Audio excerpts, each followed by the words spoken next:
No Evangelho de João, capítulo 14, o versículo 6 é um texto conhecidíssimo e normalmente a gente tem uma tendência de utilizar somente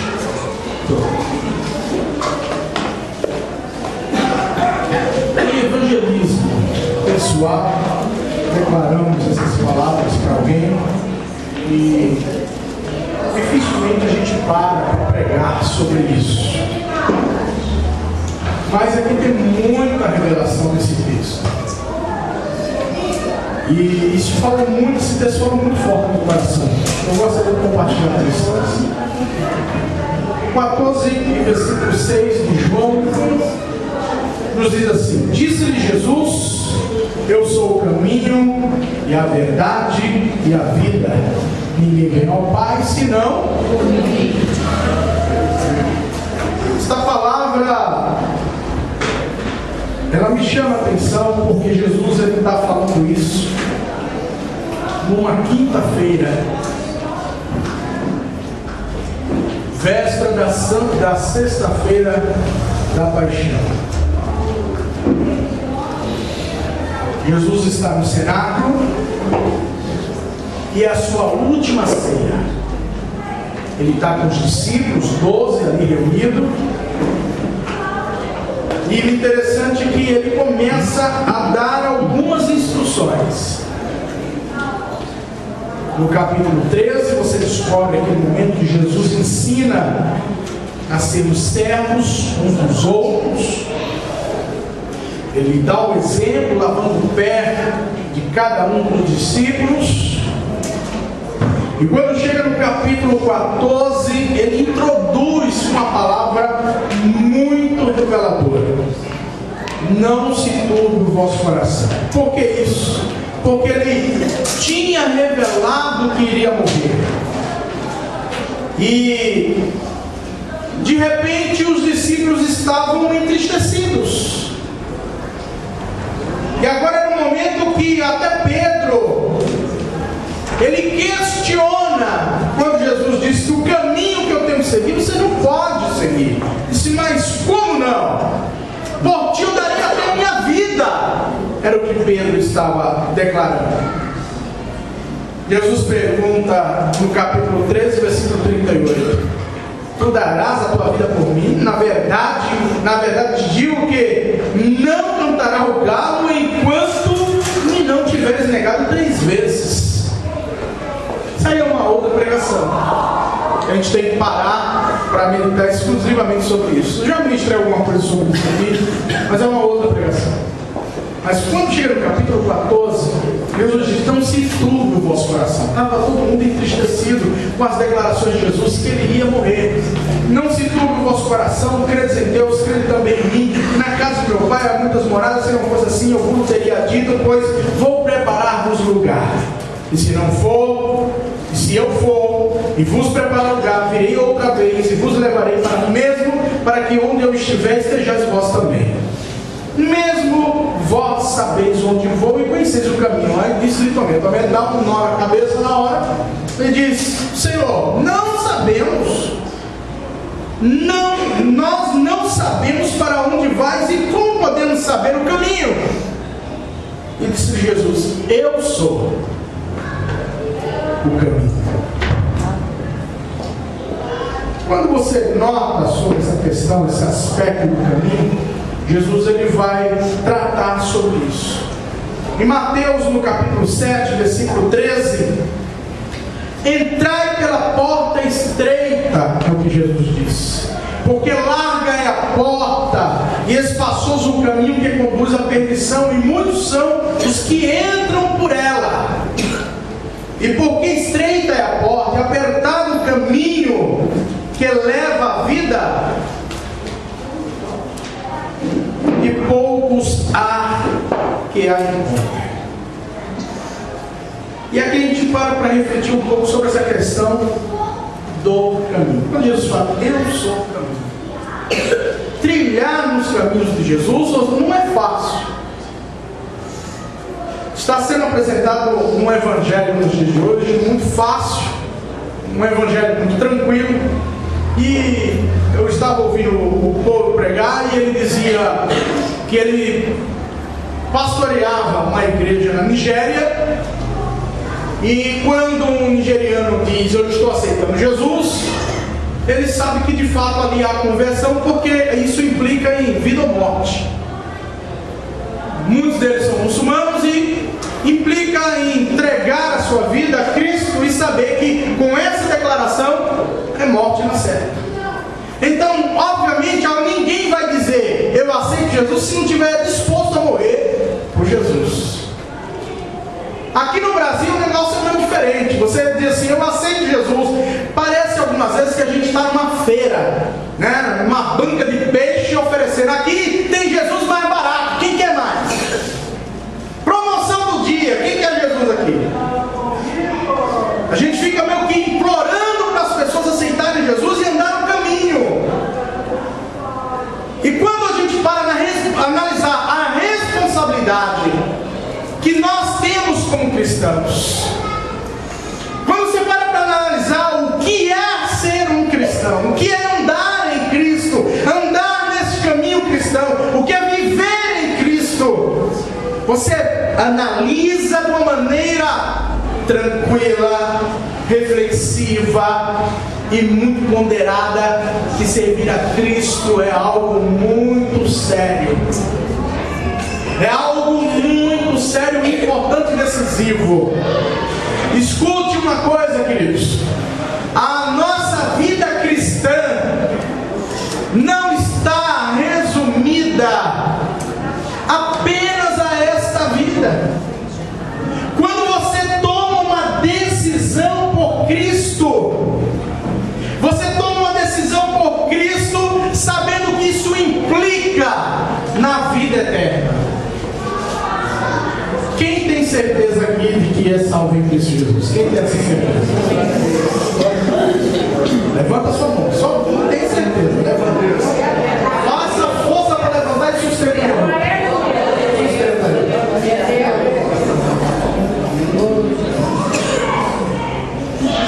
A maioria quase absoluta aqui levantou a sua mão.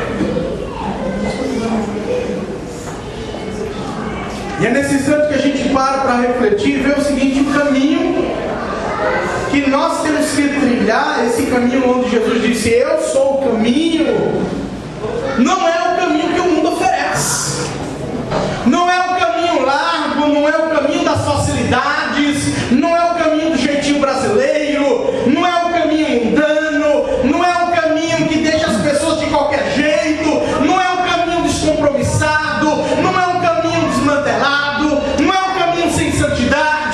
O caminho estreito, que Jesus disse: eu sou o caminho, exige compromisso, responsabilidade, envolvimento pessoal com Cristo, é abrir mão do seu ego, é abrir mão do seu egoísmo, que muitas vezes te impele a ser carnal, muitas vezes te impele a ceder aos desejos da carne. Abre mão de tudo isso para dizer: Senhor, eu aceito o teu senhorio, ainda que muitas vezes isso custe lágrimas, porque o teu desejo é maior de atender apelos carnais. Isso muitas vezes pode ser um confronto tão grande que te dê uma crise existencial.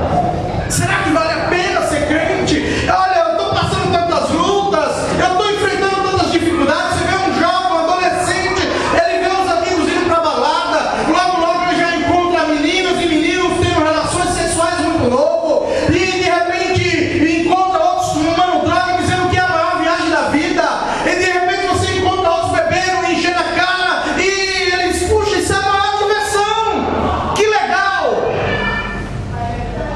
Até o dia que ele se depara com uma bruta realidade. Aí o que entrou no caminho das drogas, a droga ceifou ele muito cedo.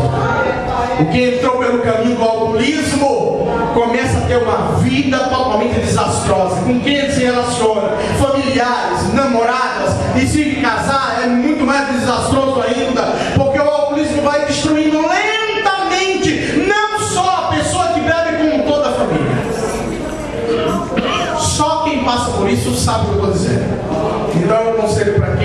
ainda é jovem. Não se meta nisso. Aí você vai encontrar muitas vezes alguém te dando.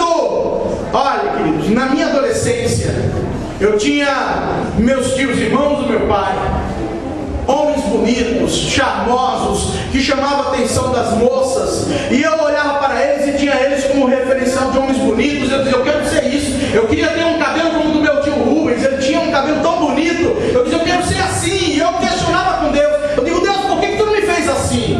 Ele tinha um cabelo, ele tinha um peito peludo, né? Aí a minha esposa, ela me conforta, né? Ela diz assim, você tem um peito, cabelo peitudo.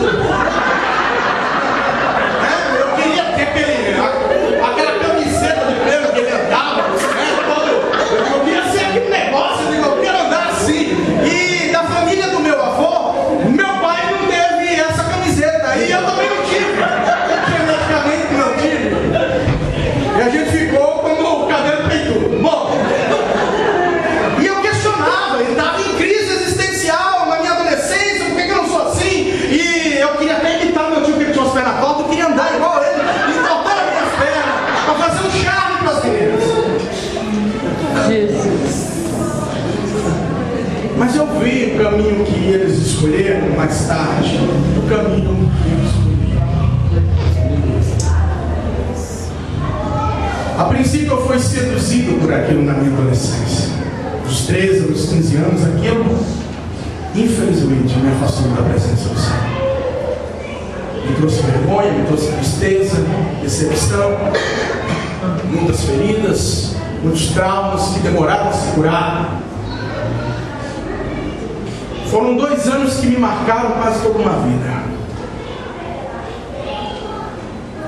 Hoje lembro de muitas coisas, mas sarado. Glória a Deus. E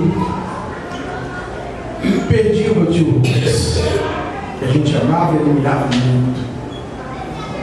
Porque ele era um cara mulherengo, bonitão, bebia muito e parecia que nunca ficava embriagado.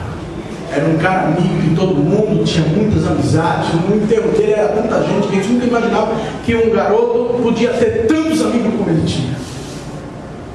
Mas, quando foi um dia, ele estava brigado com o irmão dele, o Hélio, que é um próximo ao meu pai é o mais velho dos irmãos. E esse meu tio Hélio, devido a essa briga, disseram, vamos fazer as pazes. Ele passava o dia bebendo, e no final disse, vamos tomar uma saideira aqui nesse bar. Era um bar que ele não podia entrar porque ele estava jurado de morte. No dia que ele entrasse, matariam ele. E os dois eram extremamente parecidos, só que um era mais claro e o outro era mais moreno. No final, o Rubens, que não tinha nada a ver com a história, foi baleado, 2 tiros aqui na roupa. Ficou 12 dias na UTI. Antes de morrer, chamou meu pai, meu avô. Ali ele confessou Jesus e fez promessa que um dia seria pregador. Mas Deus conhece o coração. Deus o levou. Mas aceitou Jesus no momento. Antes de morrer. Então aquilo me marcou. E obviamente quem tem as suas experiências sabe que você já deve ter visto algum amigo, alguém que foi levado pelas drogas ou pela bebida ou pelas farras, acidentes e tudo mais. E a grande pergunta que eu faço nessa noite é: que caminho essas pessoas trilharam? Aonde elas estão agora? Nós ignoramos um aspecto muito forte, uma realidade muito forte do Evangelho. Inclusive, algumas igrejas existe uma proibição de falar sobre uma palavra que está nos Evangelhos. Se chama inferno. Existe uma palavra que assusta e alguns dizem assim, isso não existe, isso é conto, isso é uma utopia, isso é irreal. Fale de como administrar a sua vida financeira de acordo com Jesus, maior administrador. Fale sobre qualquer outra coisa, as palavras boas, mas não fale sobre a realidade do inferno. E algumas pessoas se esquecem que esse caminho estreito é para nos livrar justamente desse destino tão terrível. E é uma realidade. Se você tem convicção da sua salvação, dá glória a Deus, porque Deus te livrou deste lugar. Agora, uma coisa séria que nós precisamos avaliar, que quando decidimos caminhar por esse caminho chamado Jesus, esse caminho é estreito. Como eu já falei, implica em responsabilidade. E Jesus disse: quem crê em mim, ainda que esteja morto, viverá. Sabe por que ele fala isso? Porque você corre o risco muitas vezes de ter grandes problemas para aceitar Jesus. Pastor, eu pensei que eu ia ter grandes soluções. Eu pensei que eu ia ter só soluções. Ia cantar aquele: é só vitória, é só vitória. E não é só vitória. Por isso tem muito crente frustrado, andando de igreja em igreja frustrado, porque a vida não é só vitória. Vai ter momentos que você vai ter percas, porque aceitou a Cristo e quer ser fiel. Amigos vão se afastar de você. Aqueles que de repente é o único que aceitou Jesus dentro de casa, a própria família vai se tornar teu inimigo. Essa é uma realidade.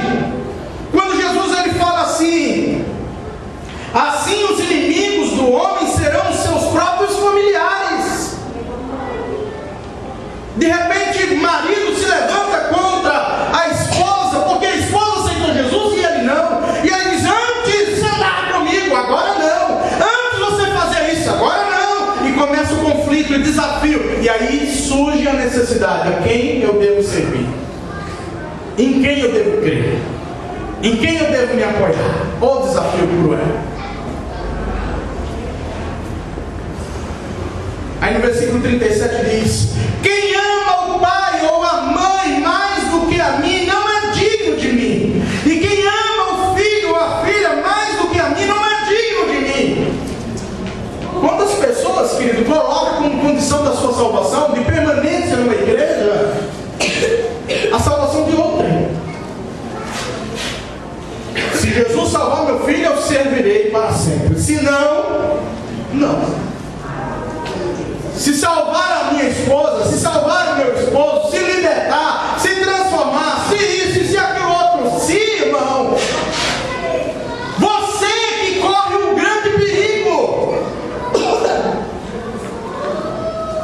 Nós estamos reunidos aqui alegres, debaixo de uma unção tremenda, e essa unção me impele a abrir o jogo com você e dizer: se hoje você partir para a eternidade, como você entrará?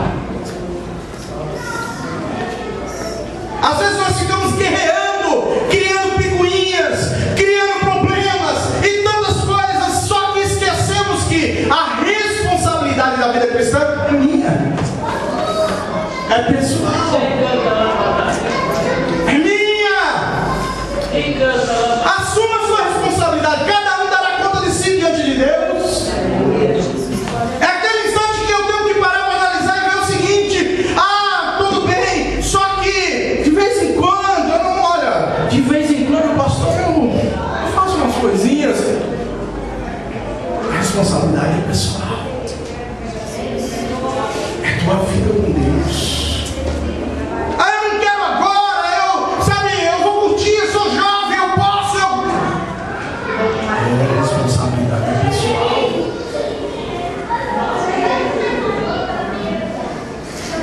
Para aqueles que não aceitarem a Cristo no dia do juízo final, para os que não aceitam a Cristo de verdade, eles vão ter uma terrível surpresa. Vou fazer uma pergunta meio óbvia aqui: quem já entrou no cinema? Quem já entrou no cinema? Você viu lá no cinema como é que mostra os personagens? Em tela gigante. Você vê os mínimos detalhes. E o som? Como disse o Samuel, na primeira vez que ele entrou, nunca tinha entrado no cinema. No dia que ele entrou no cinema, aí o Samuel disse assim: mamãe, agora manda baixar o som. Porque em casa ele disse: baixa o som, baixa o som. Quando ele entrou no cinema, ele falou, uma folgada, né? Mamãe,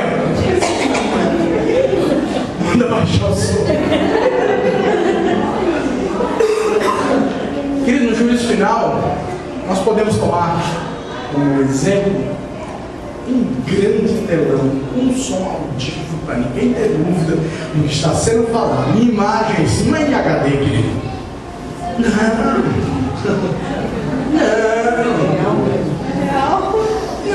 querido, não é em HD, não. De repente você vai olhar assim,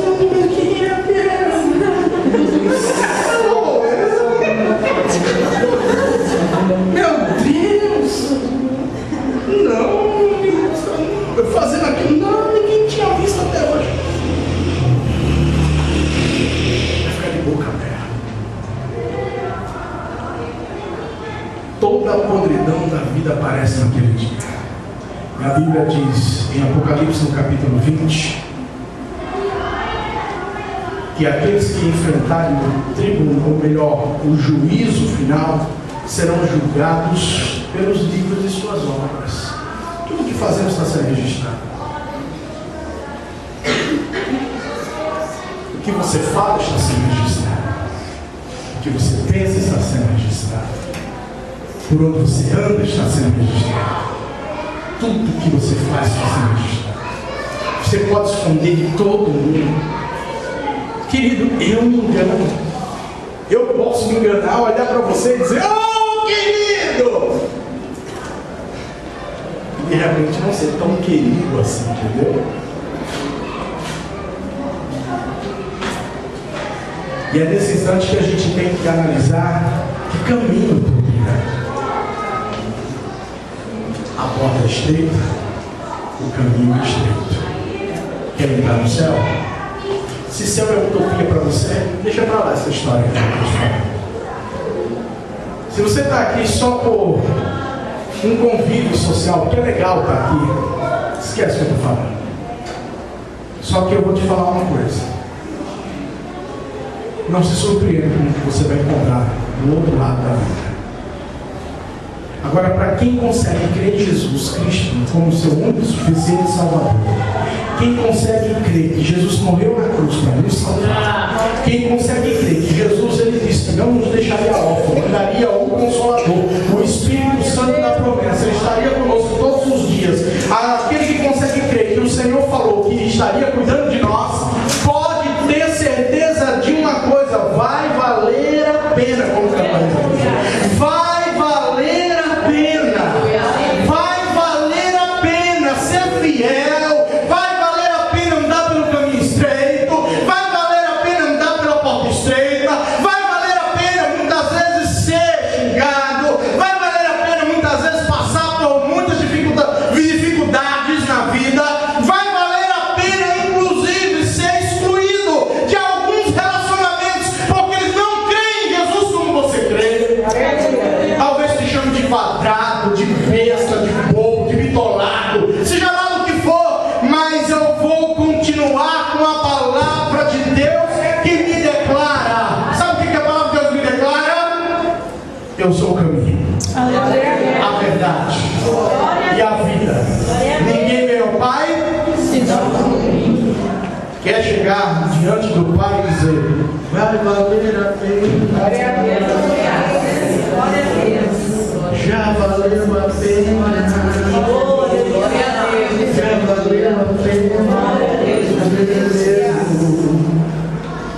Aleluia. Glória a Deus. Glória a Deus. Glória a Deus. O seu caminho e a verdade. Conhecereis a verdade, João 8:32. E a verdade vos libertará.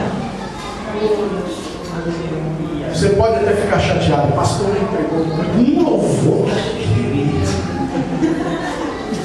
Pastor, vindo uma palavra dessa, até do inferno, irmão.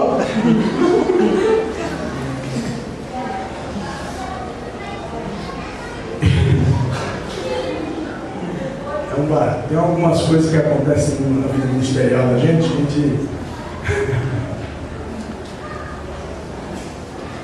Mas o importante é que você possa dizer: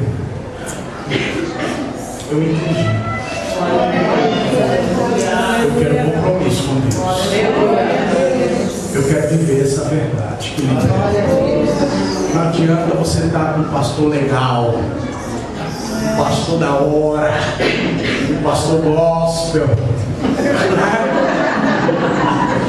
Pastor gospel.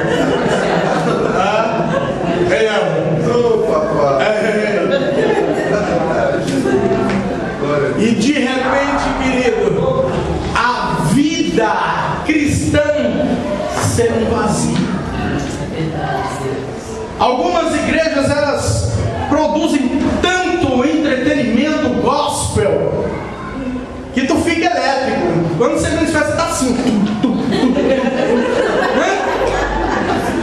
Só que, na verdade, não tem vida com Deus. A pessoa balança tanto a cabeça naquela agitação que não sabe o que está acontecendo. A vida está um caco. Os demônios brincando, sambando ali no sambódromo da vida da pessoa e ela dizendo: meu Deus, o que aconteceu? É a vida nossa que está sendo levada, que você optou a viver. Sabe, porque quando você diz assim: eu reconheço, Jesus, eu sou pecador, eu reconheço que eu pequei contra ti, peguei contra os céus, eu reconheço que eu sou um miserável pecador, eu não mereço a vida, mas eu aceito o sacrifício de Jesus Cristo na cruz do Calvário. Eu peço perdão pelos meus pecados, eu me arrependo dos meus pecados, eu me arrependo do que eu fiz as pessoas sofrerem, eu me arrependo por ter enganado as pessoas, eu me arrependo por ter mentido, eu me arrependo por não ser um mascarado, eu me arrependo por não ser um homem ou uma mulher de Deus. Sabe o que acontece nesse instante? João 1:12. E todos quantos creram no seu nome, foi-lhe dado um poder, irmãos, vem um poder de Deus, um poder sobre as nossas vidas. E esse poder é sobrenatural. Grilhões do pecado caem, grilhões do pecado são arrebentados. A tua vida é resgatada do inferno, o teu nome é escrito no livro da vida. Você passa por uma experiência transformadora. O Espírito Santo vem sobre você. Você realmente sente que há algo diferente na sua vida. Você antes era um miserável pecador, acostumado a mentir, acostumado a ser desonesto, a viver uma vida de prostituição, a uma vida assim, sem graça. Aí de repente o Espírito Santo vem e você diz assim: eu não tenho mais prazer nisso. Eu não tenho mais prazer nisso. E tem mais, eu vou confessar e eu vou declarar. E eu não vou deixar mais aquela vida que eu fazia nas trevas e no oculto. Eu vou confessar o meu pecado. Você de repente começa a dizer: ei, eu enchi a cara, era mulherengo, mas Jesus me salvou. Eu era um drogado, mas Jesus me salvou. Eu era um mentiroso sem vergonha, mas Jesus me salvou. E agora eu vivo na verdade. Eu vivo na verdade. Eu vivo na glória. Verdade do Evangelho muda. Verdade do Evangelho transforma. E eu não estou falando da libertação de um demôniozinho safado sem vergonha, não. Eu estou te falando de uma libertação transformadora, onde a tua vida é transformada para viver uma vida com Cristo. Você entende o que acontece? Jesus Cristo te arranca do reino das trevas e transporta você para o reino do Filho do seu amor. Você é plantado no reino de Deus. Você pertence a Deus, é filho da promessa, é herdeiro de Deus. Cristo Jesus está conosco. E quem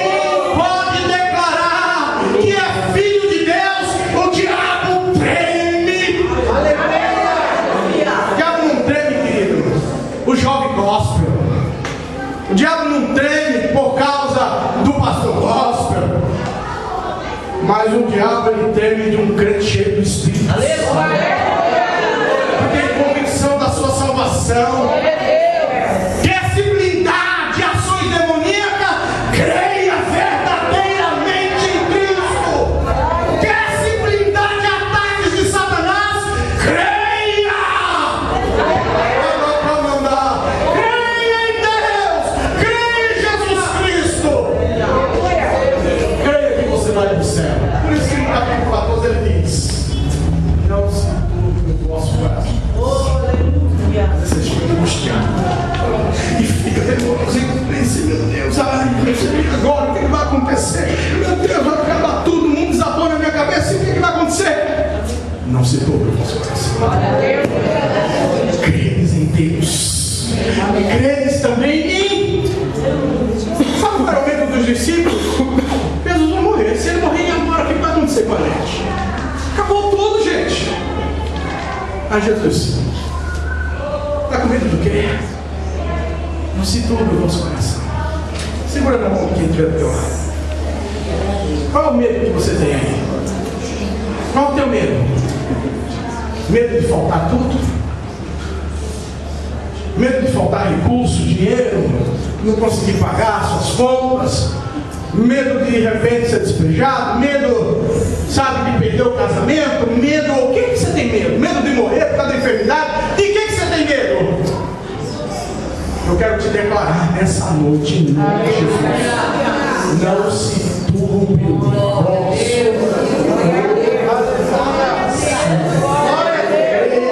Deus, credes também em Jesus Cristo, porque Ele preparou lugar para você. Ele preparou moradia. Você não é sem teto, não, irmão. Você tem casa. Você tem casa.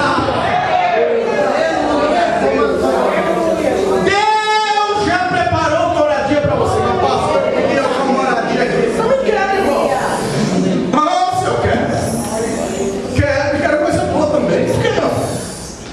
Mas a minha fé e a minha certeza de fé não está dependendo do que eu venha a ter aqui na terra.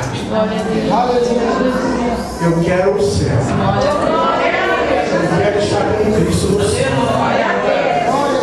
E eu quero ter a felicidade de, quando chegar no céu, encontrar vocês. Eu quero ter a felicidade de dizer para Cristo: oh Jesus, valeu a pena. Valeu a pena perder a noite de sono. Valeu a pena chorar. Valeu a pena. Muitas vezes eu estou pensando em vocês. Eu digo: Senhor, o que eu faço? Me dá uma solução. Me dá uma resposta. Mas vai valer a pena naquele dia. Vai valer a pena. Vai valer a pena. Ministério do Povo, para cá. Eu sou a vida. Disse Jesus: vida, caminho, verdade e vida. O ladrão vem somente para roubar, matar e destruir, mas eu vim para dar vida e vida com abundância.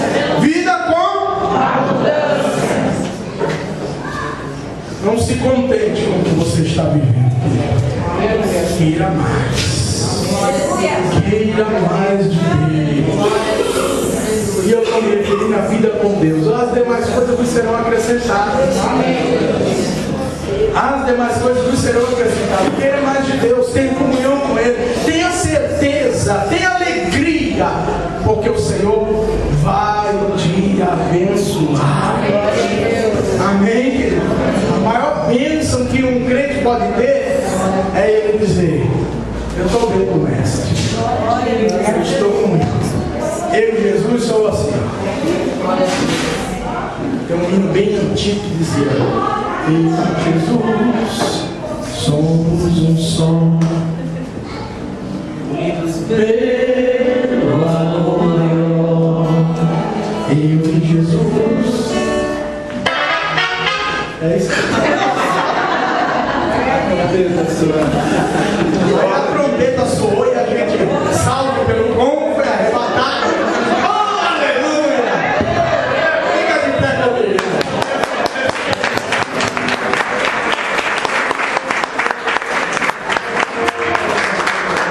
Como diz aí, onde a vinda de Jesus vai ser assim mesmo, surpresa.